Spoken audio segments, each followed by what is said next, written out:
Olá, esta aula é sobre núcleo metálico fundido e núcleo pré-fabricado. A pergunta mais frequente sobre dentes extensamente destruídos é: quando devemos restaurar o dente com um núcleo intraradicular? Iremos procurar responder essa pergunta ao longo desta aula. A princípio, seria quando o remanescente dentário é insuficiente para reter uma coroa protética ou resistir às forças mastigatórias. Para construir um núcleo, o objetivo tradicional sempre foi o de reforçar o dente. No entanto, os autores mais recentes têm descoberto que as técnicas tradicionais geralmente enfraquecem o elemento dentário. Dessa forma, ao contrário do preconizado anteriormente, jamais deveremos substituir estrutura dentária sadia por um núcleo com um material e de comportamento mecânico diferente do dente. O núcleo deve proporcionar retenção para a coroa e resistência para o remanescente dentário. Mas devemos ter em mente que a substância mais apropriada para reter a coroa é a dentina do remanescente dentário, portanto não devemos substituí-la. Outra grande questão é se o tratamento endodôntico enfraquece a estrutura dentária remanescente. Alguns autores estudaram muito sobre isso. Entre eles temos Gutmann, que descobriu que o dente perde de aproximadamente 9% da umidade após o tratamento endodôntico. Ocorre ainda uma diminuição de 14% na resistência e rigidez do elemento dentário. Segundo Fusayama e Maeda, a dentina ainda apresenta menor dureza e espessura em um dente que foi tratado endodonticamente. No entanto, no tratamento endodôntico, o que mais enfraquece o dente é a abertura radicular. Quando ela é conservadora, ela diminui pelo menos 5% da rigidez dentária.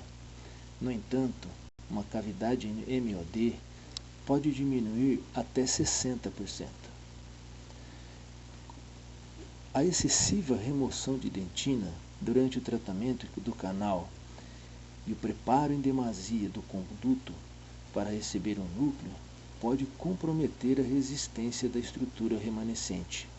Portanto, devemos ser conservadores. Para que possamos ser conservadores, é necessário seguirmos uma regra de procedimentos, um protocolo, aonde devemos levar em consideração o comprimento, a inclinação, o diâmetro e o tipo de anatomia de superfície do núcleo a ser construído. O estabelecimento do comprimento é um procedimento importante para evitarmos complicações fatais ao elemento dentário. Para conseguirmos esse comprimento efetivo, é necessário primeiro realizarmos o preparo do elemento dentário. A partir disso, a medida da porção intraradicular do núcleo deve ser estabelecida em relação ao comprimento do remanescente dentário. Para estabelecermos este comprimento, deveremos levar em consideração que o aumento do comprimento intraradicular aumenta a retenção do núcleo. No entanto, devemos deixar pelo menos de 3 a 5 milímetros de material restaurador ou obturador do canal. Pode ocorrer aumento de estresse em dentes cujos pinos sejam curtos.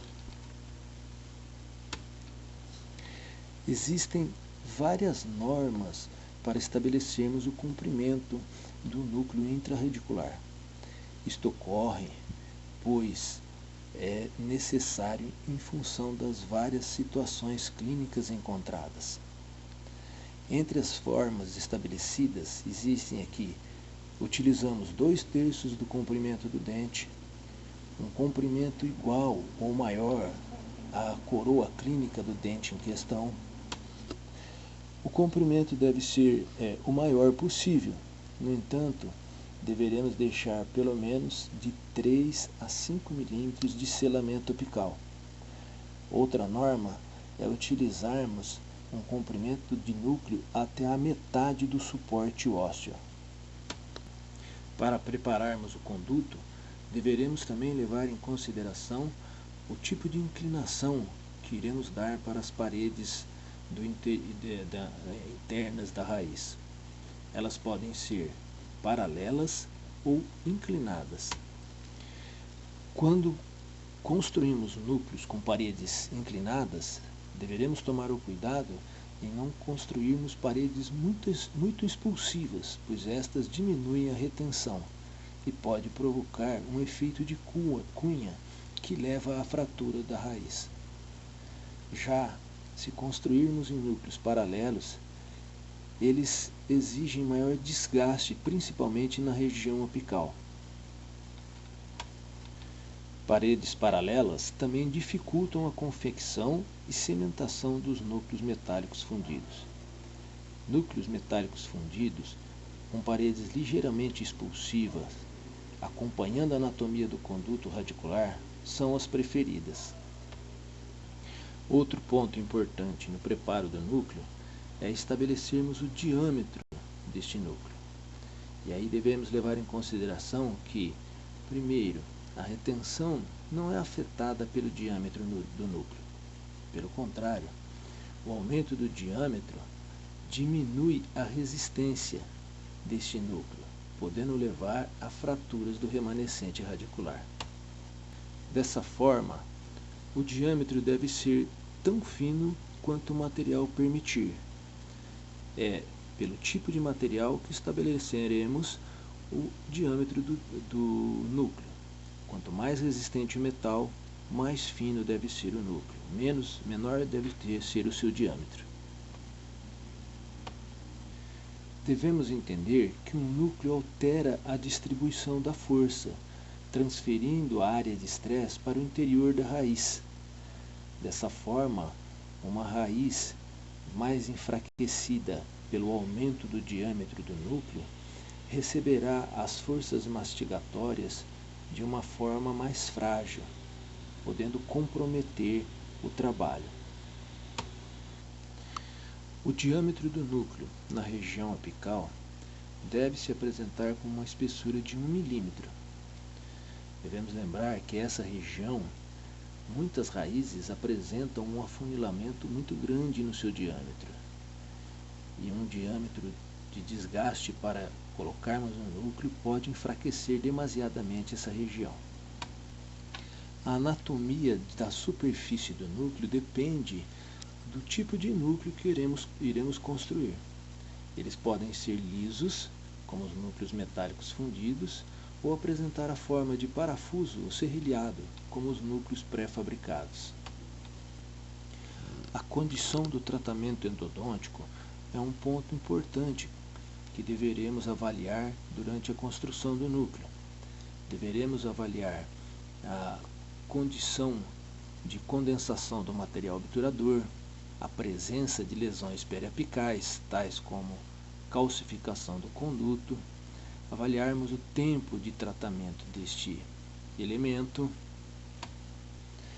Esta avaliação deve ser criteriosa, pois devemos lembrar que isto pode comprometer o tratamento futuro, uma vez que é necessário retratar um dente que foi restaurado com o núcleo. A sua remoção sempre é um ato complicado e que pode comprometer todo o tratamento. Existem várias técnicas de confecção de núcleos e podemos classificá-las basicamente em técnica direta ou indireta, técnica uniradicular ou para dentes multirradiculares.